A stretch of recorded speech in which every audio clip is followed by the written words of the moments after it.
Le suicide hier d'un ancien responsable de l'armée croate. Le suicide d'un jeune père de famille.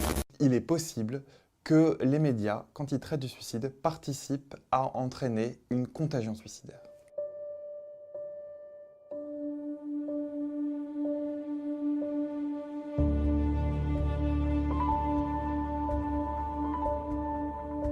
Par l'effet Werther, aujourd'hui, on caractérise les effets de contagion suicidaire ou d'augmentation du taux de suicide liés à la publication dans les médias de faits suicidaires.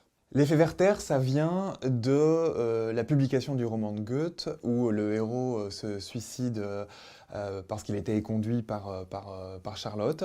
Et la publication de ce roman a été suivie d'une augmentation très importante du taux de suicide dans toute l'Europe. À l'opposé, l'effet Papageno a été démontré de manière plus récente, de manière statistique. Un chercheur autrichien qui s'appelle Thomas Niederkrotenthaler a montré que certains articles avec des propriétés très spécifiques, en l'occurrence les articles qui traitaient de la façon dont certaines personnes avaient traversé une crise suicidaire et s'en étaient sorties, étaient statistiquement associés à une diminution du taux de suicide. Ça veut dire que possiblement, certaines caractéristiques des articles de presse peuvent diminuer le taux de suicide, prévenir le risque de passage à l'acte.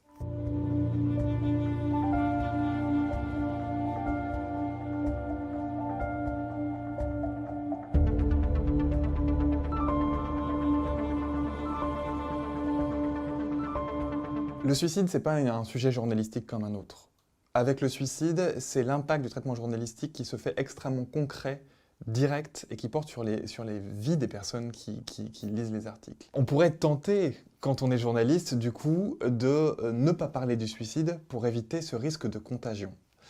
En réalité, ne pas parler de suicide, c'est aussi entretenir toutes les idées reçues, toutes les préconçus et les mythes qui participent de l'impossibilité des gens qui sont en grande souffrance d'aller aux soins. Ce qu'on sait être à risque dans un article traitant du suicide, c'est de détailler le moyen suicidaire, c'est de détailler le lieu où la personne s'est suicidée, c'est d'interroger de manière trop peu considérée les proches de la personne qui s'est suicidée, c'est d'utiliser des mots ou un ton particulièrement sensationnaliste en parlant justement d'épidémie de suicide ou en parlant de vagues de suicide, c'est faire preuve de trop peu de considération quand il s'agit du suicide des célébrités. Ce qu'on sait être associé à un effet de prévention, c'est présenter les ressources qui sont disponibles pour les personnes qui sont en souffrance, voire indiquer un numéro de téléphone qu'ils pourraient contacter, mais c'est aussi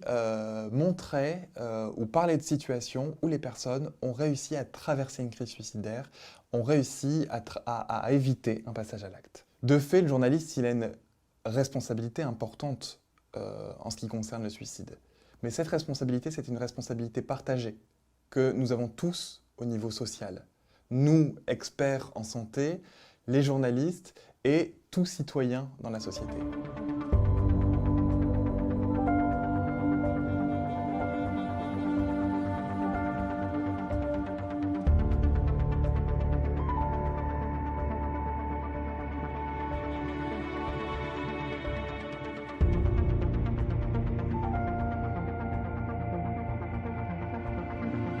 Si vous avez des idées suicidaires ou si vous êtes inquiet pour un proche qui pourrait avoir des idées suicidaires, vous n'êtes pas seul. Il y a des professionnels qui sont là pour soulager la souffrance. N'hésitez surtout pas à en parler à votre médecin traitant, à vous rendre dans votre centre médico-psychologique le plus proche ou en cas d'urgence vitale, à vous rendre sur des urgences hospitalières ou à appeler le 15.